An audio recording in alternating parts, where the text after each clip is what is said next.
Welcome to FRC Media News for Thursday, July 7th, 2022. I'm Keith Tebow. Affordable housing was on the agenda at a local community action meeting. A local tourism campaign looks to lure visitors to Fall River who are traveling to Cape Cod. And the library kicks off its summer reading program next week. All this and a lot more coming up. As Fall River and the rest of the country recover from the pandemic and face financial struggles due to rising inflation, finding and maintaining affordable housing is a growing problem. United Interfaith Action, or UIA, of southeastern Massachusetts held a community meeting last week to seek solutions to improving affordable housing in Fall River. UIA member and pastor of First Baptist Church, Reverend Jamie Spriggs, says in the past year she has seen a marked increase in those seeking housing assistance. When I see these people, summer, spring, fall, winter, so many of them are not only housing insecure but are homeless.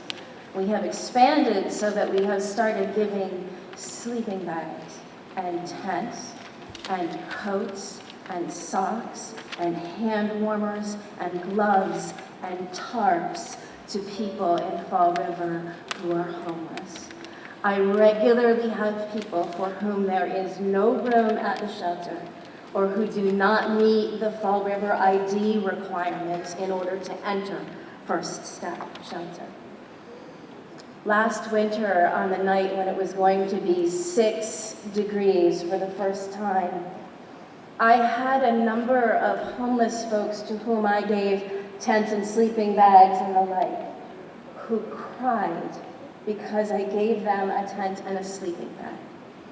It breaks my heart that human beings would cry because a sleeping bag and a tent makes the difference between life and death in 6-degree weather.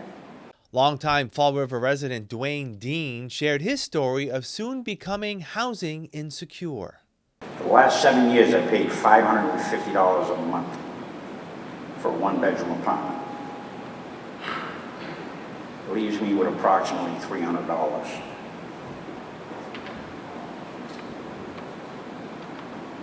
It was always enough. I've never been a day late on my rent. The question I ask myself is, where do I go from here? Rents are astronomical. I don't have first, last, and security.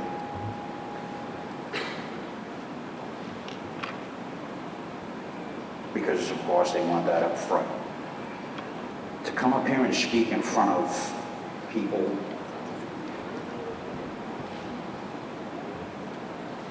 I'm going to tell you how hard this is. For one, I am the person that a lot of people that I call friends and family call for help. Now here I am. UIA members cited long wait times for public housing, the high number of eviction proceedings, and not enough homeless beds, and seeking help from the city to spend more on affordable housing. The UIA proposal calls for Fall River to spend an additional $10 million in Federal American Rescue Plan Act and Community Development Block Grant funds on the following initiatives: $1.5 million in housing stabilization funds for renters, $5 million for the creation or substantial renovation of more affordable housing, $1 million for home ownership opportunities for low to moderate income families, and $2.5 million to address homelessness. Mayor Paul Coogan took questions from the group, saying that the influx of new federal money came at a big cost, with some 400 city residents dead and over 30,000 stricken as a result of the pandemic.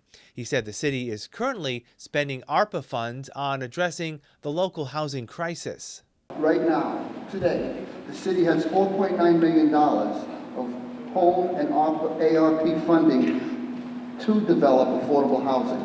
Right now, half of the $10 million she's talking about is already available. I was on the phone today with Catholic Social Services.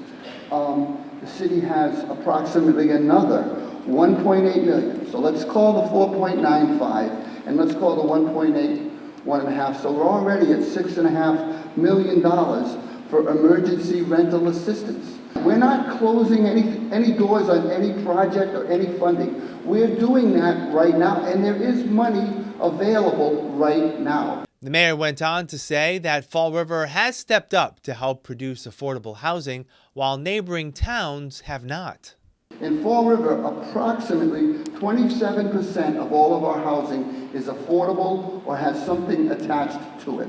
If you look at our neighboring communities, which are all supposed to be at a minimum of 10%, you look at Westport, 4.5%. You look at Somerset, 3.7%, Swansea, 3.9%, Freetown, 2.6%.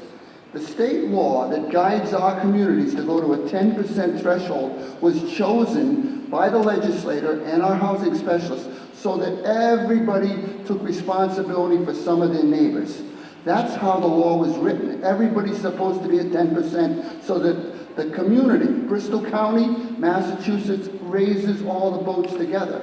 But these other towns have chosen to go a different path. So my answer to Reverend Hornsby and the UIA is go to those towns, advocate for inclusionary zoning, get them to change their regulations so that they pick up some of this housing. Mayor Paul Coogan is also planning to spend ARPA funds to provide premium pay for city workers who kept the city afloat during the pandemic. What we're looking at is people, especially our frontline workers, public safety, DCM, the people that were out and kept the trash picked up, kept people safe, picked up people at their homes when they were sick. We're trying to give them something around $3,000. Obviously, the city of Fall River didn't invent this.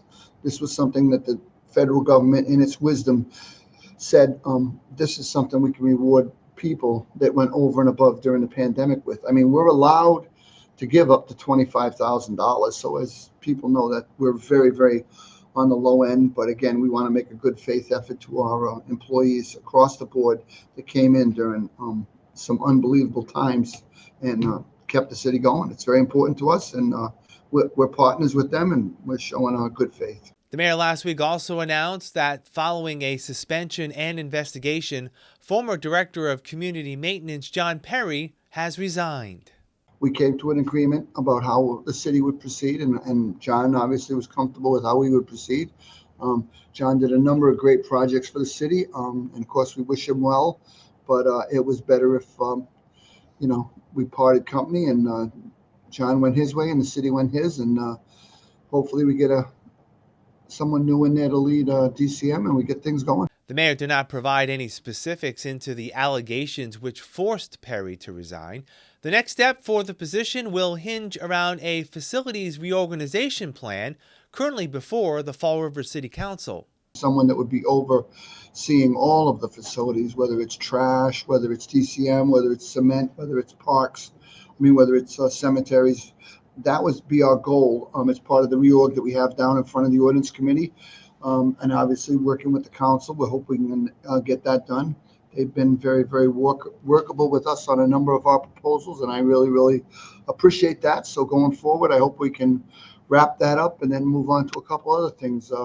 Right now, the city's running very smoothly, and that's what we all want. Mayor Coogan today announced the formation of a 10-member Veterans Advisory Committee and the allocation of $100,000 to 18 local veteran service organizations.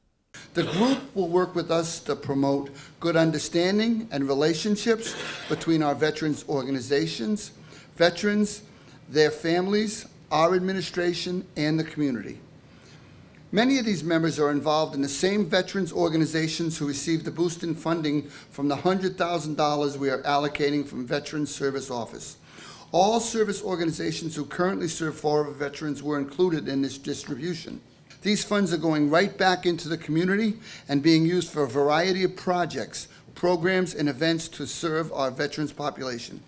And it's an honor for me to be able to give these groups a boost after a tricky few years of working through fundraising, all the time battling COVID. Representatives of the veterans groups and members of the new advisory committee see the announcement as a way to include more voices into the process of how veterans are being served by the city. The Fall River War Council asked for a Veterans Advisory Board, and he listened and took action. The end result is that veterans now have a sounding board and another voice in the city government. We believe this will go a long way in benefiting not only the city veterans, but the city as a whole. I looked at this as an opportunity not just for the support of our local Fall River veterans, but just to see what's out there, how we can also be supportive to our veteran communities on the state and even at a higher level. There's plenty of legislation and things like that, and veterans in need all over the city and all over the state that could use a unifying body where people in Fall River can say what they need to say and support what they need to support to help all veterans. That's the vision that I had when I first was talking about this, but to also have a unifying central area where all the organizations in Fall River can come together to have a seat at the table, and to talk about what we need to do. Monday's mass shooting in Illinois, which killed 7 people at a 4th of July parade, has again sparked debate over gun control measures. Massachusetts 4th District Congressman Jake Auchincloss, who represents Fall River, says the country should follow the lead of Massachusetts in instituting common-sense gun legislation. We know what works, and the reason we know what works is that we've done it in Massachusetts. Universal background checks, an assault weapons ban, strong red flag laws that take weapons out of the hands of those who are mentally unwell. We've proposed them in Congress, we've worked on them in Congress, and the NRA, through its GOP proxies, vetoes it every time. We were able to pass gun violence legislation a few weeks ago. That bill does expand red flag laws and strengthens background checks. I supported it. It's going to save lives. It's important. But as this horrendous shooting underscores, we have so much work left to do.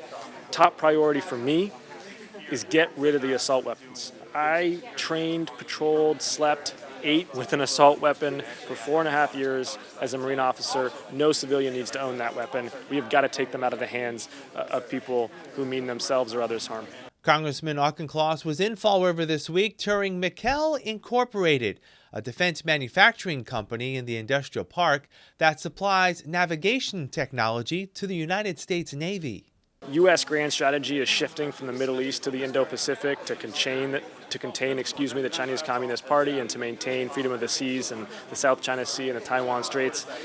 Submarines are going to be a critical part of that strategy, and here in Fall River, they're working to supply the U.S. Navy with the tools that they need to do that. And in doing so, they're creating really good paying jobs and helping to accelerate a cluster of precision manufacturing in southeastern Massachusetts, from medical device technology to offshore wind servicing to marine robotics and technology.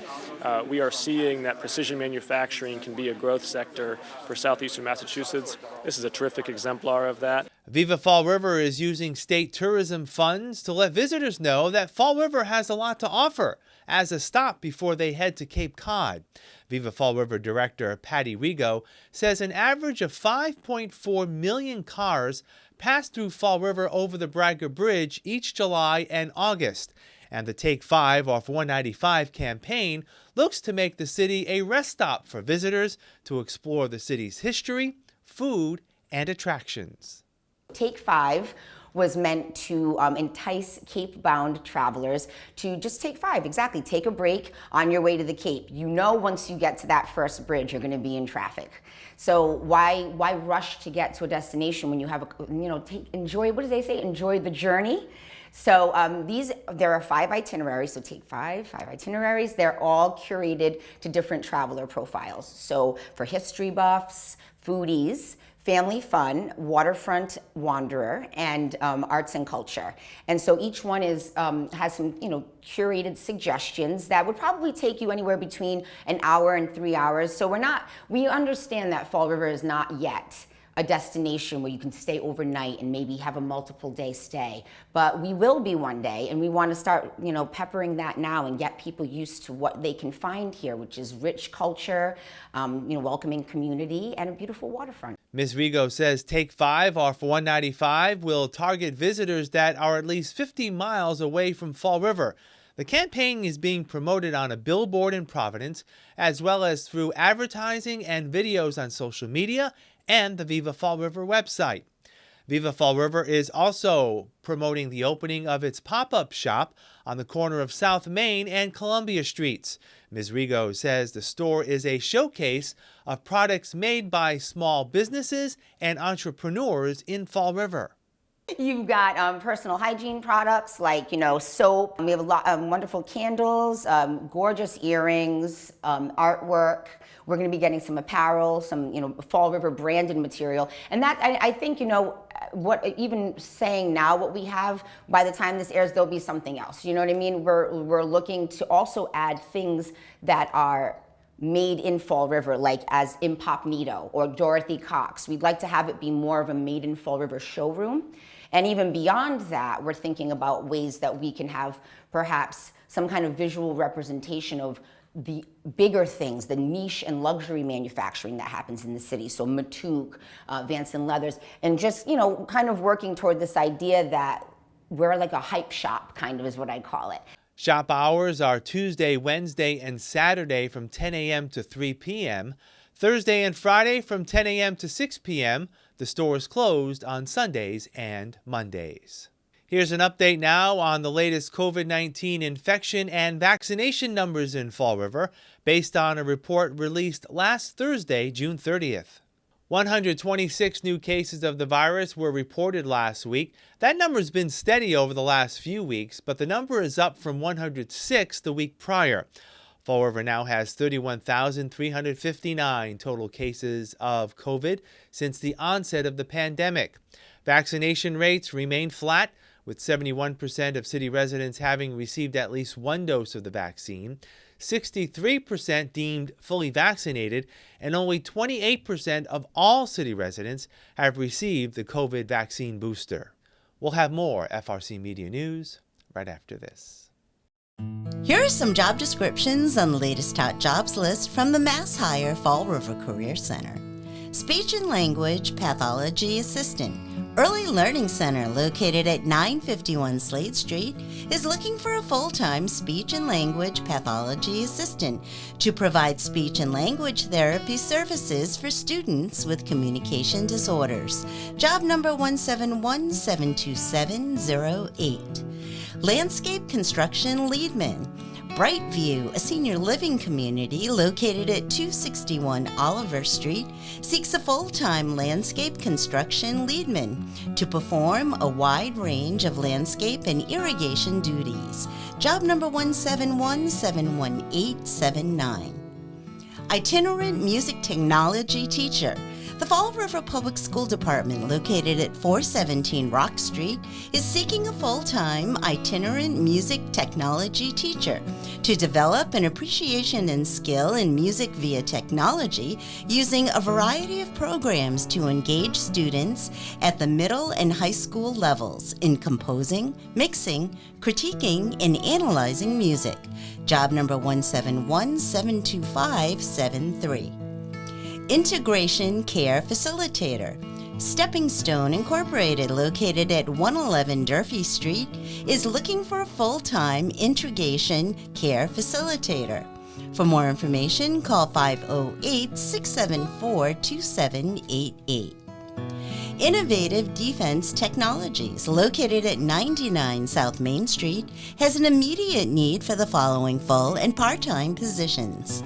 Senior Software Systems Engineer, job number 171-71105. UX Designer, job number 171-71097. For more information about these or other positions, visit Mass Hire JobQuest at jobquest.dcs.eol.mass.gov or call the Mass Hire Fall River Career Center at 508-730-5000.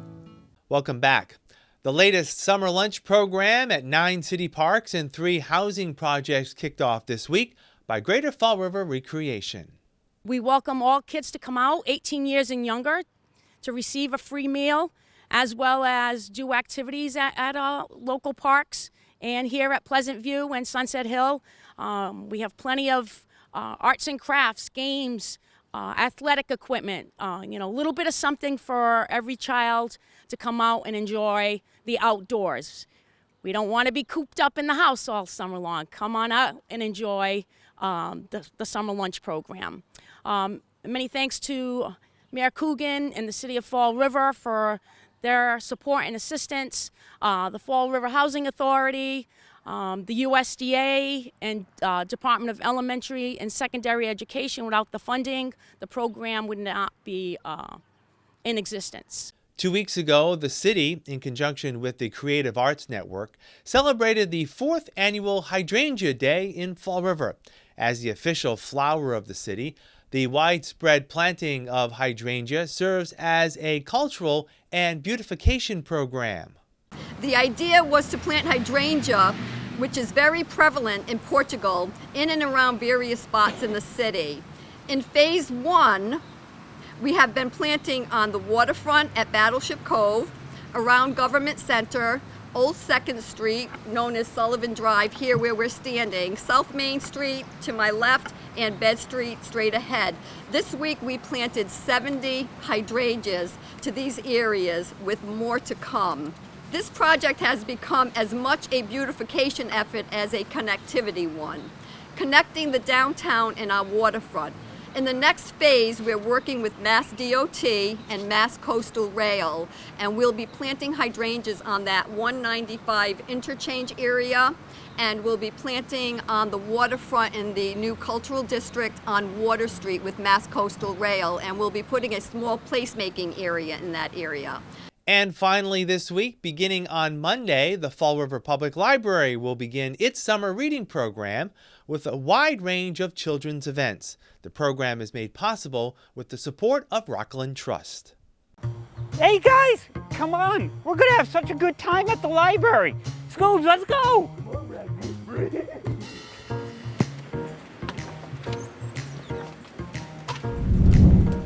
This summer at the Fall River Public Library, we want you to get up, get out, and get reading. That's the theme of our 2022 Summer Reading Club here at the Fall River Public Library, starting Monday, July 11th at 11 o'clock. And we have a fun morning planned for you. Come listen to Vanessa and the Jumping Monkeys. She's our musical entertainment planned. You will absolutely love them. Bring a blanket, a picnic lunch, and enjoy the morning of music. While you're here, sign up your children for the Summer Reading Club. It's a wonderful adventure encouraging children to read. Read some of the fabulous books we have in our collection, collect prizes, and at the end of the summer, you could probably be eligible to win some grand prizes. We also have some other special events planned, including Shaggy and Scooby-Doo, who will be here to meet their fans. So don't miss the summer fun. It all begins on Monday, July 11th at 11 o'clock.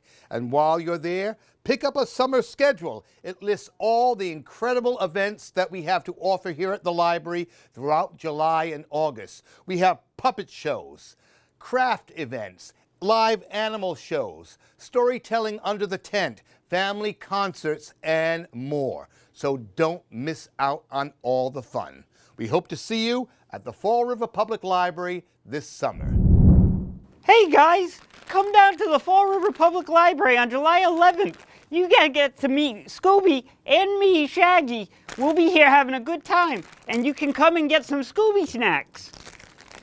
Is that right, Scoobs? Yes, Raggy.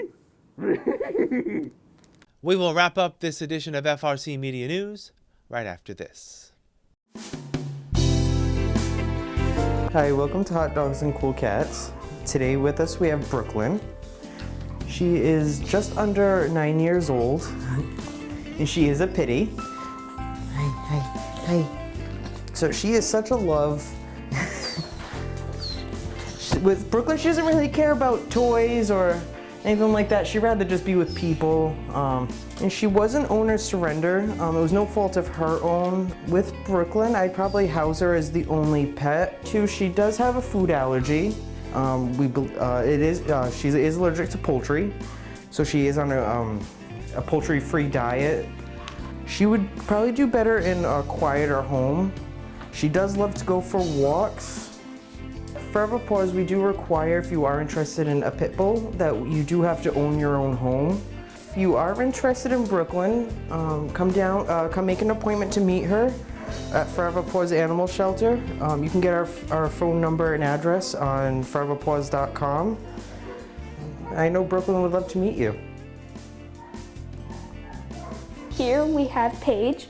She is a 7-year-old domestic long-haired black and white cat. She is very sweet, outgoing, loves to go outside. She would do best in a home with other cats. I would say that she would do best in a home with no small children, so that would be like 3 to 10 years old. If you're interested in Paige, you could come down to Forever Paws Animal Shelter. We are located at 300 Linwood Street in Fall River. Or you can send in an application looking for Paige. Our website is foreverpaws.com and send in an application. You can come down and meet Paige. She would love to meet you as well.